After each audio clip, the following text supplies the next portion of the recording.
টি-20 বিশ্বকাপের জন্য বাংলাদেশের স্কোয়াড ঘোষণা করা হয়েছে মঙ্গলবার 14 মে। খুব বেশি চমক না থাকলেও বিশ্বকাপ দল নিয়ে হচ্ছে আলোচনা সমালোচনা। বিশেষ করে মোহাম্মদ সাইফুদ্দিনের বাদ পড়া নিয়ে প্রশ্ন তুলেছেন অনেকেই। দুজনের প্রতিযোগিতায় সাকিবই বেশি আস্থার প্রতিদান দিয়েছেন বলে মঙ্গলবার বিসিবির প্রধান নির্বাচক গাজী আশরাফ লিপু জানিয়েছিলেন। বুধবার 15 মে নতুন করে বিষয়টি নিয়ে ব্যাখ্যা দিয়েছেন টাইগার অধিনায়ক ও প্রধান কোচ। বিশ্বকাপের আগে যুক্তরাষ্ট্রের বিপক্ষে টি-20 সিরিজ খেলার জন্য দেশটির উদ্দেশ্যে রওনা করেছেন বাংলাদেশ। তার আগে দুপুরে মিরপুর শেরেবাংলা স্টেডিয়ামে টাইগারদের আনুষ্ঠানিক ফটো সেশন সম্পন্ন হয়েছে। এরপর বিশ্বকাপের প্রস্তুতি, লক্ষ্য ও দল বাছাই সংক্রান্ত নানা প্রশ্নের উত্তর দিতে সংবাদ সম্মেলনে হাজির হন অধিনায়ক নাজমুল হাসান শান্ত ও কোচ চন্ডিকা হাথুরু সিংহে। সেখানে নানা প্রশ্নের এক পর্যায়ে সাইফুদ্দিনকে বাদ দেওয়া ও তানজিম সাকিবকে দলে নেওয়ার বিষয়টি জানতে চাওয়া হয়। জবাবে কোচ হাথুরু সিংহে বলেন, আমরা দুজনকেই সুযোগ দিয়েছি। সাকিব তানজিম একটু জোরে বল করে, সাইফুদ্দিনের চেয়ে জোরে। দুজনকে বিভিন্ন অবস্থার সুযোগ দিয়ে দেখেছি এবং সে চাপের মুখে ভালো করে, আর সে দলের সঙ্গে লম্বা সময় ধরে আছে, তাই সাকিবকে বেছে নেওয়াই হয়েছে।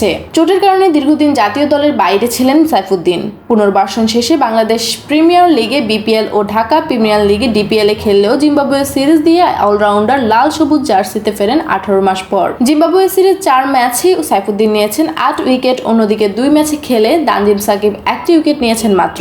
এর আগে সর্বশেষ বিপিএল 11 উইকেট নিয়েছেন তানজিম, যেখানে সাইফুদ্দিনের শিকার 15 উইকেট। তবে গতির দিক থেকে তানজিমকে এগিয়ে রাখলেন হাতুরু। একই সঙ্গে চাপ সামলানো সাইফুদ্দিন পিছিয়ে রয়েছেন বলে ধারণা টাইগার টিম ম্যানেজমেন্টের।